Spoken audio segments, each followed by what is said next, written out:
Welcome to Monster Camp, the sequel to Monster Prom. Now, I've played a lot of Monster Prom on the channel, but I've finally won a couple of games now, so I feel confident that I can totally play voice interjections, yay or nay. I've been doing my own voices anyway,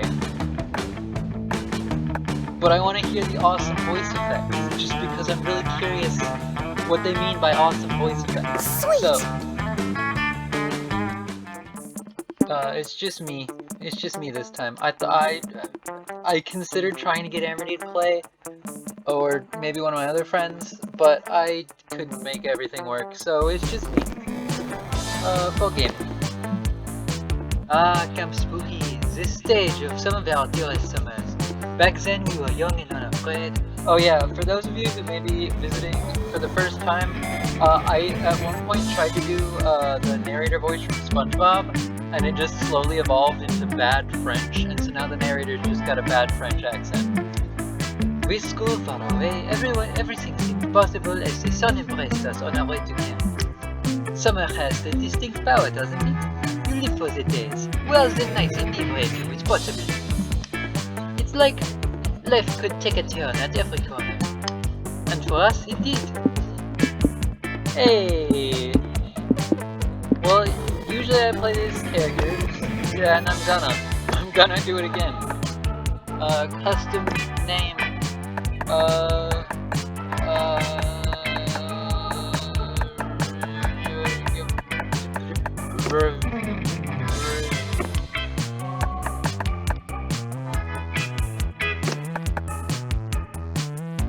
Riga. That's a name, right? I mean, it could be. Riga. I'll shock everyone! I get to design my... Oh no, I get to pick some stuff for my backpack. I don't get to... Okay.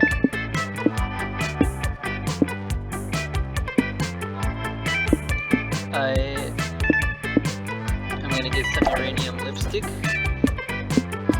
I'm gonna get a BFF bracelet kit.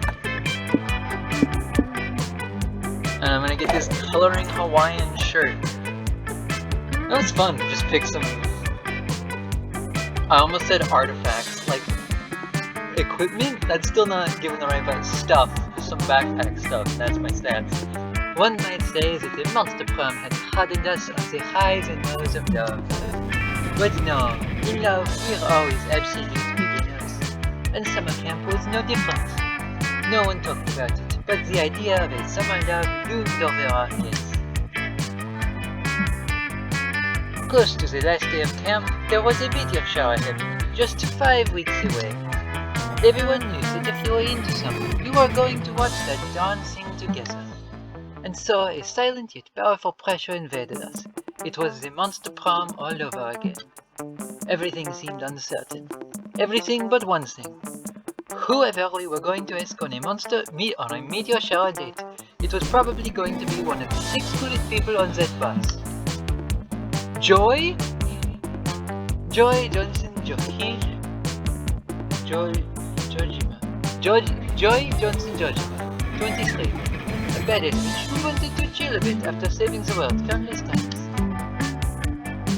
Ravi Mishra, a hot-headed adventurer possessed by a curse who had turned out to be the most annoying roommate ever.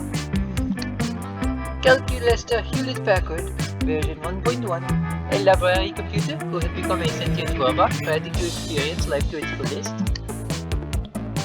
Dalia Achino, 20, a buff blue demon and warmonger who had set her sights on conquering summer next. Damien Lave, a fearless demon with a taste for destruction and a love of fire. And Milo Belladonna, a death reaper doubling as an internet influencer, who was profoundly in love with life and all its earthly pleasures.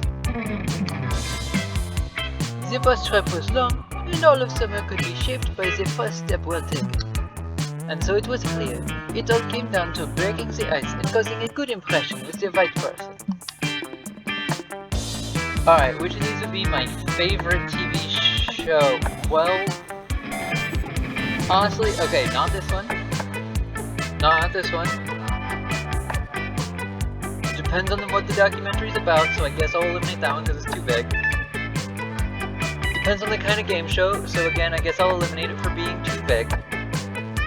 Depends on the kind of anime, so I guess I'll eliminate it for being too vague. So fantasy adventure. Alright.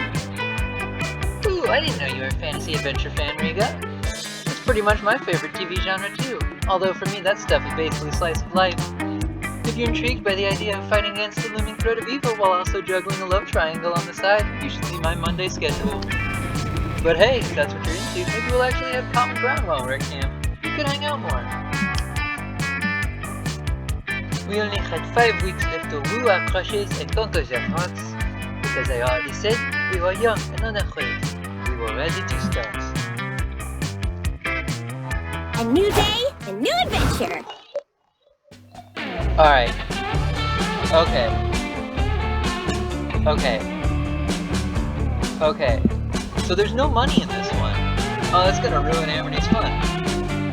Alright, so we got the wood. Can I... Okay, so... The Imp Dome is charm. Creative, fun, smarts. Let's go give some more creativity. I think I am going to aim to have 2 stats really.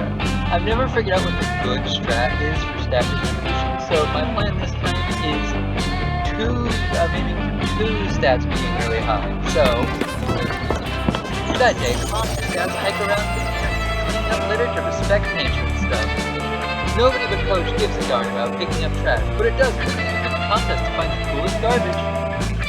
Some find used condoms, others find weirdly shaped fruit. You somehow find a Rembrandt. It's an original. The mystery of how the Rembrandt ended up there will go on to trigger the most epic adventure you all will go on during the summer. But it won't happen on screen. But you still get plus 2 creativity just by looking at it. So magnificent. You're wandering aimlessly around the camp looking for joy for a very important reason, completely unrelated to wanting to see what treats you face. But suddenly, again? Riga! Here you are. You're wandering around camp looking for me for a very important reason. I suddenly changed Joy's voice again. This is like the 3rd voice Joy's had in 2 conversations. Oh, you know what? The world is at risk again. The world is going to end. Oh, huh. Jason didn't know what that meant. There's an asteroid headed right for us, and if we don't complete this incredibly complex and epic ritual to alter time, this could be the end for the whole planet. You dive into hell. Things start well. You burn a pentagram into the ground, find its place with 10 turtle guardians, and hang strange garlic from every 3rd sycamore tree. By the time you reach the step where you have to get the entire camp to run around in circles shrieking and wailing, which they do with great enthusiasm, it seems like nothing can get into your way. God resolved us all sanctions running and screaming. There's a strict sanction running and screaming only for the sea of camp. Stop these shenanigans at once. The camp director is pleased that you are performing a magic ritual to save the world from dear few bonds and new magic to save the world. You should have done that earlier today when I gave everyone a new magic to save the world bread. Seriously?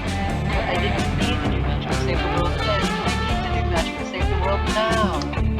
Young lady, I'm so sick and tired of your generation using magic to solve all your problems. In fact, I'm going to confiscate your magic so you learn how to cope without it. That's ridiculous. Magic isn't a thing you can just... Wait. What the heck? Where did my magic go?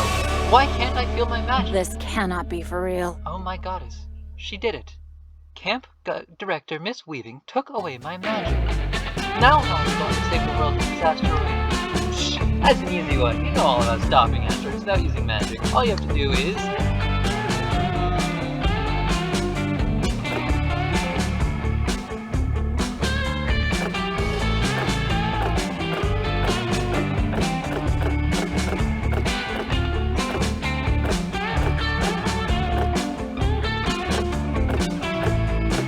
Treat the cause, not the symptom. Cancel the Ricky Martin concert if the asteroid is undoubtedly coming to Earth to attack. Fiends! I was hoping that it was creativity, but I guess it's fun. Of course, I knew there was some huge and definitely still culturally relevant event that I would totally be going to camp. I hate to get in the way of great art, but if we don't stop hearing Ricky Martin sing, no one will ever hear Ricky Martin sing again. And he's not one of those who only sounds good on the radio with auditing. I mean, he was Che in the Evita revival. Yes, you think to yourself, the 2012 Elena Rogers revival of Evita featuring Tony winner Michael Cerveris in the bit part of Juan Herón is in fact how most people know icon Ricky Martin. I've never heard of Ricky Martin. The two rush over to the concert venue, which is conveniently near the geographically ambiguous location of Camp Spooky. Without Joy's magic, you're forced to use your boldness, smarts, charm, uniqueness, nerve, and talent to make your way backstage past security. Between the two of you, plus Valerie items in your pocket left over from the school year, you're able to do it, and before long, you're in Ricky Martin's dressing room. I sense we're in danger. Mr. Martin, you need to cancel tonight's performance, lest we all end up living no of any kind whatsoever. Much ado, less than a huge asteroid is coming to your concert. Yes, obviously, said fearless musician Ricky Martin, visibly annoyed. It broke saying it was literally my biggest fan and asked for VIP passes, which I happily did. What? Why? Because I'm Ricky goddamn Martin, that's why. I think it's every day that a giant rock from outer space wants to attend a concert, and I think this stuff happens to Miley Cyrus. I have no idea what Ricky Martin sounds like. I'm just doing grumpy, middle-aged guy kind of voice. No, this is happening to me, Ricky Martin, singer of the Spanish version of I Can Go the Distance on the Disney Hercules VHS in the mid-90s, surrounded by fire and rock. And that's how I plan on going out, surrounded by fire and rock. But you're taking the rest of the world with you. But what's worse, a world with a cancelled Ricky Martin concert disappointing hundreds of fans? Or no world at all? Obviously the second one. I disagree, and when you see me perform out there, that's exactly why. I'm suddenly realizing I accidentally also made him low-key sound like Obama. Oh well, former President Obama. Joy doesn't, but somehow you do? Ricky Martin is just so captivating that before long you hear yourself begging Joy not to stop the concert, telling her to let the world end. You can't help it. You hear how absurd you sound, but it's like an out-of-body experience. You have only one thought. Must keep Ricky Martin singing.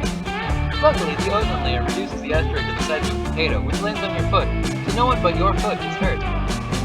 This counts as defeating the asteroid through mundane means, so Camp Director Miss Weep restores Joy's magic to her. What she doesn't restore to Joy is her being on speaking terms with weakness. Joy is super mad you let yourself be hypnotized by Ricky Martin and almost let the world end. You lose 2 fun and 1 boldness. Wow, I suck at fun.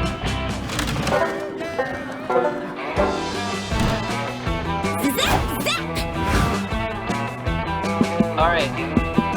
Oh, now we can't go in the woods because it's no woods. Oh no, we still can. There's just a gate. There's just a gate. It's fine. Let's go get some more dishwatch. Today at the camp, the game is Charades Extreme, which involves arrows, apparently. It's just like regular charades, but apparently they love to stick extreme onto any classic game. It's your turn, and you get third kinds of charm. Third is easy to convey just by using your fingers, but charm is harder. To get your teammates to guess it right, you have to act as if you are more charming than you really are. If you manage to do that, gain +2 charm by playing that role, and bring your team to victory. Hooray! You link up with Joy so you can practice summoning a Wokeness Elemental. You've just composed the necessary tweets and drawn the sigils in ethically sourced lens blood. Get off my property! Hey, you kids, stop getting blood on the grass. Why? Because it's my grass, that's why. I just bought this kid to turn it into a shopping mall. The only blood I want stolen is the blood of the numbers. Also walking cooperative. What? You can't find this summer camp. It's a source of happiness for so many people. Not a self-made gremlin. Oh, I'm sorry. Is there a law that says the things that make people happy can't be bulldozed? Never mind. I don't give a crap about laws. I'm rich. You won't get away with this. Good always triumphs in the end. I count for this. You'll love it. I'll put 2 hot topics in there, so you'll always have one to turn to when the other one gets too mainstream. Let's go, intern person. Now, go get yourself another black man something and let the men work. The CEO wanders off with his tape measure to figure out exactly how many sharper image outlets he can fit in the dome.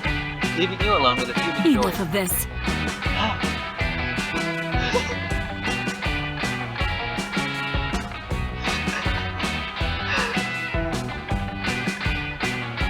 I went to punch that jerk right in his butt. It's like how Damien feels all the time, but for actual reasons. He's right. We can't rely on natural forces to stop him. Our only hope is to turn to the supernatural. Joy whips out the biggest spellbook you've ever seen and slams it down on the grass. Jeez, where was she keeping that thing? This is the Tomb of Baki, the most powerful collection of... Nice! The most powerful collection of anti-Capros magic ever assembled. You know what? I could believe Baki was a wizard or whatever. Must be something to relent that man's horrible schemes. What? You search the ancient pages for the perfect spell. You narrow it down to 2 options.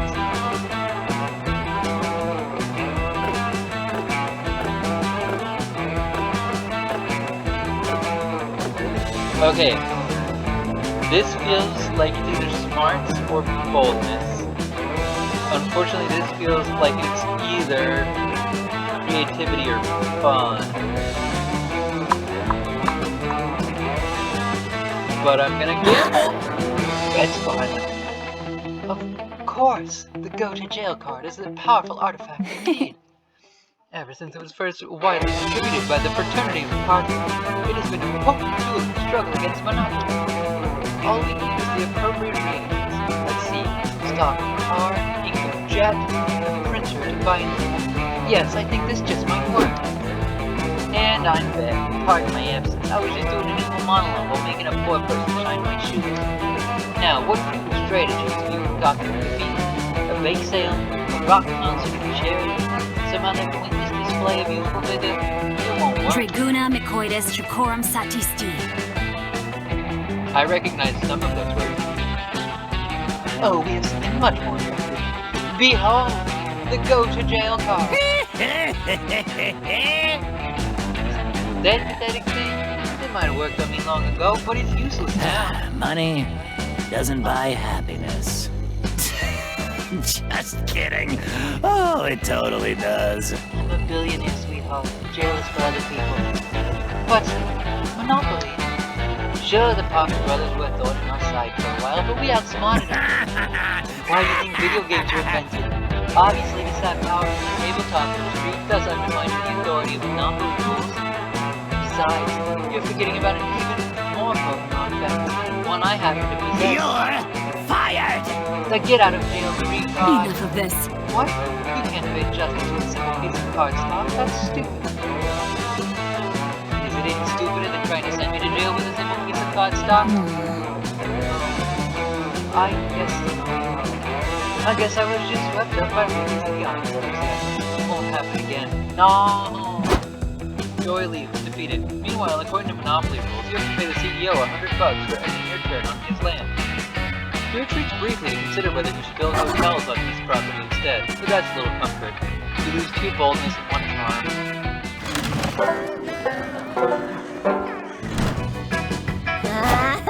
I aced this! Alright, so Mothman, we could go hang out with Joy and Damien, but I have already made Joy mad at me twice. I don't know why Mothman's here. I'm gonna go sit with these 2. Later, you're craving it. Help me. Let's try reading the words that are written on the screen instead of making up my own unique words. Lady, you're craving a healthy dose of attention from your peers. You spot Dahlia and Naraki by the campfire. Aw man, I can make voices for more characters. I should have thought this through. I'll figure out voices for them between episodes. This one here, so it's a little bit shorter than I initially planned. But it's fine. Bye bye!